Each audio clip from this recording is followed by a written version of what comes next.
Hi hello అస్సలాముఅలైకుం welcome back to our channel. ఈరోజు మన వీడియోలో అయితే మంచి చికెన్ ఫ్రై చూపిస్తాను అండి. చాలా టేస్టీగా ఉంటుంది. కొంచెం టైం ఇస్తే చాలు అంత మంచి చికెన్ ఫ్రై అనేది రెడీ చేయవచ్చు మీరు. కాకపోతే కొంచెం టైం టేకింగ్ అనే కానీ టేస్ట్ కావాలంటే టైం కూడా స్పెండ్ చేయాలి. సో చాలా బాగుంటుంది. కమ్మని పప్పుచారు పెట్టుకొని సైడ్ డిష్లో చికెన్ ఫ్రై పెట్టుకొని తింటుంటే ఆహా అద్భుతం అండి. చాలా బాగుంటుంది. సో మరి ఎందుకు లేట్ చేయటం, ప్రాసెస్లో వెళ్ళిపోదామా? ఫస్ట్ అయితే ఒక హాఫ్ కేజీ చికెన్ తీసుకొని మంచిగా క్లీన్ చేసుకున్న చికెన్ని ఫస్ట్ ఒక కడాయిలో వేద్దామండి. ఇదైతే హాఫ్ కేజీ చికెన్ కడాయిలో వేసిన తర్వాత దానిలో మనకు టేస్ట్కి సరిపడా సాల్ట్ వేసుకుందాం. దాని తర్వాత కొంచెం పసుపు, మన స్పైసీనెస్కి తగ్గట్టు కారం వేసుకోండి. ఎక్కువ కారం తినే వాళ్ళైతే ఎక్కువ వేసుకోండి. నాన్ వెజ్కి కొంచెం ఎక్కువే బాగుంటుంది, మరి ఎక్కువైనా బాగోదన్నమాట. సో కారం వేసుకున్న తర్వాత అల్లం వెల్లుల్లి పేస్ట్ ఒక స్పూన్ వేసుకుంటున్నాను.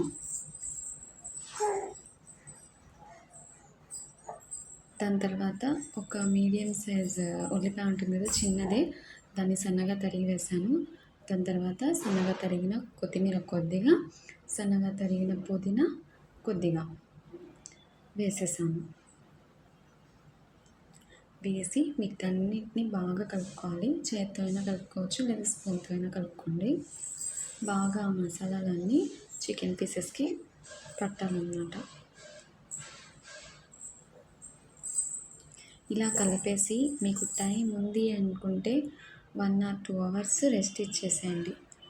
లేదు అప్పటికప్పుడు చేసుకోవాలన్నా పర్లేదండి, ఒక 10 minutes ఆగినా చేసుకోవచ్చు. ఒక గంట ఆగి చేస్తే ఏమవుతుందంటే మసాలాలు అవన్నీ చికెన్ మొత్తం పీల్చుకొని ఉంటుంది, చాలా టేస్టీగా ఉంటుంది. సో చూసారా, నాకైతే టైం ఉంది, అందుకని చెప్పి నేను ఒక 2 hours రెస్ట్ ఇచ్చేస్తున్నాను దానికి. మీరు కావాలంటే ఫ్రిడ్జ్లోనే పెట్టుకోవచ్చు. దాని తర్వాత ఏం చేస్తాను అంటే 2 hours తర్వాత తీసి కడాయి స్టవ్ మీద పెట్టాలండి. ఫ్లేమ్ అనేది చాలా సిమ్లో ఉండాలి, హై ఫ్లేమ్ అస్సలు ఉండకూడదు. వాటర్ కూడా వేయకూడదండి. ఆల్రెడీ చికెన్ వాటర్ వస్తుంది కదా, సో అదే వాటర్తో కుక్ చేస్తూ ఉండాలి. మనం చేయాల్సిన పని ఏమిటంటే ప్లేట్ అనేది మూత పెడుతూ ఉండాలి, తీస్తూ ఉండాలండి. 10 minutesకి ఒకసారి చెక్ చేసుకుంటూ ఉండాలి. ఆ వాటర్తోనే మనకి చికెన్ మొత్తం బాయిల్ అవ్వాలి. లేదు చికెన్లో వాటర్ సరిపోలేదు అనుకుంటే కనుక ఒక టీ గ్లాస్ అంత వాటర్ వేసుకోండి, చాలు. ఎక్కువ అవుతుంది. చూసారా చికెన్లో ఎంత వాటర్ వచ్చిందో, ఆ వాటర్తోనే చికెన్ ఆల్మోస్ట్ ఉడికిపోతుంది అనమాట. ఇంకా ఎక్స్ట్రా వాటర్ అనేది అవసరం ఉండదు. ఆ వాటర్తో ఆ చికెన్ అంతా ఉడికిపోవాలి. ప్లస్ ఉడికిన చికెన్లో ఇంకొంచెం వాటర్ ఏమైనా ఉంటే ఆ వాటర్ అంతా ఇంకిపోవాలన్నమాట. సో ఇదే మీరు జాగ్రత్తగా చూసుకోవాల్సిన స్టెప్. చూసారా, అలా చూసుకుంటూనే వాటర్ అంతా ఇంకిపోయింది, ప్లస్ చికెన్ కూడా మనకి సాఫ్ట్గా ఉడికిపోయింది. చూసారు కదా, చికెన్లో వచ్చిన ఆయిల్ తప్ప మనం ఒక్క చుక్క ఆయిల్ కూడా వేయలేదు. ఇలా ఉంది కదా. ఇప్పుడు స్టవ్ ఆఫ్ చేసేసి మళ్ళీ ఒక 1 hour, లేదు ఇది చల్లబడేంత వరకు రెస్ట్ ఇవ్వండి. జస్ట్ పీస్ అనేది వేడిగా ఉండకూడదు, చల్లారిపోవాలి. దానికి కూడా టైం లేదనుకుంటే ఫాస్ట్గా అప్పుడే చేసేసుకోవచ్చు. బట్ నా సజెషన్ ఏంటంటే చికెన్ అనేది చల్లారిన తర్వాత ఫ్రై చేస్తే దాని కలర్ అనేది చాలా బాగుంటుంది. నేను దీనికి కంప్లీట్ ఒక 1/2 hour to 45 minutes అనేది రెస్ట్ ఇచ్చేసాను. దాని తర్వాత మళ్ళీ స్టవ్ ఆన్ చేసి ఫ్లేమ్ చాలా సిమ్లో పెట్టేసుకొని ఆయిల్ వేసుకుంటాను. ఆయిల్ అయితే ఒక పెద్ద స్పూన్ వేసుకోండి, గరిటె ఉంటుంది కదా దాంతో వేసుకొని మనం ఏ స్పూన్ యూజ్ చేయాలో కూడా నేనే చెప్తానండి. ఎందుకంటే స్పూన్ కూడా మెయిన్ ఇక్కడ పార్ట్ అనమాట. ఆయిల్ వేసేసుకున్న తర్వాత దీన్ని కలపాలి కదా. స్పూన్ ఏదంటే అట్లా కాదండి, దోశలు ఫ్లిప్ చేస్తాం కదా, సో దాంతో మాత్రమే మనం చికెన్ అనేది కలుపుకోవాలి. అది చూసారా, అట్లా కాడితోనే కలుపుకోవాలి. లేదంటే ఏమవుతుందంటే పీస్ అనేది పీస్గా ఉండదు, విడిపోతుంది అనమాట. అదే మనం అట్ల కాడితో కింద నుంచి తిప్పితే ఏమవుతుందంటే మనకి కింద అడుగంటదు, ప్లస్ పీస్ అనేది అలానే ఉంటుంది. ఇదైతే మెయిన్ పాయింట్ అండి.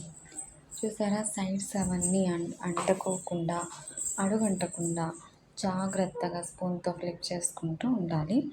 ఇలానే ఒక 15 to 20 minutes ప్లేట్ వేయకుండా, మూత పెట్టకుండా కడాయి మీద సిమ్లో ఫ్రై చేస్తూ ఉంటే మంచి చికెన్ ఫ్రై పైన క్రంచీగా మంచి కలర్లో లోపల సాఫ్ట్గా చాలా మంచి చికెన్ ఫ్రై అయితే మనకి రెడీ అయిపోతుంది. చూసారా, ఆల్మోస్ట్ రెడీ అయిపోయింది. మనం ఎక్కడ అడుగంటనివ్వకూడదండి, కలుపుతూనే ఉండాలి, ఫ్రై చేసుకుంటూనే ఉండాలి.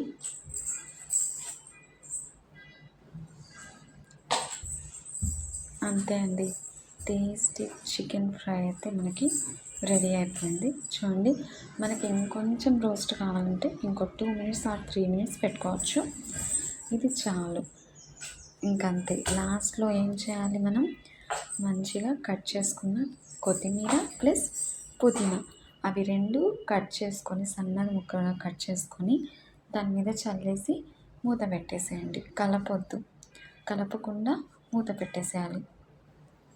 చూడండి, సన్నగా తరిగిన కొత్తిమీర అంటే పుదీనా చల్లేసి మూత పెట్టేసుకోండి. కలపొద్దు, ఆ వేడికి అది కుక్ అవుతుంది అన్నమాట లైట్గా. ప్లస్ దాని స్మెల్ కూడా చాలా బాగుంటుంది. మూత పెట్టేసేయండి.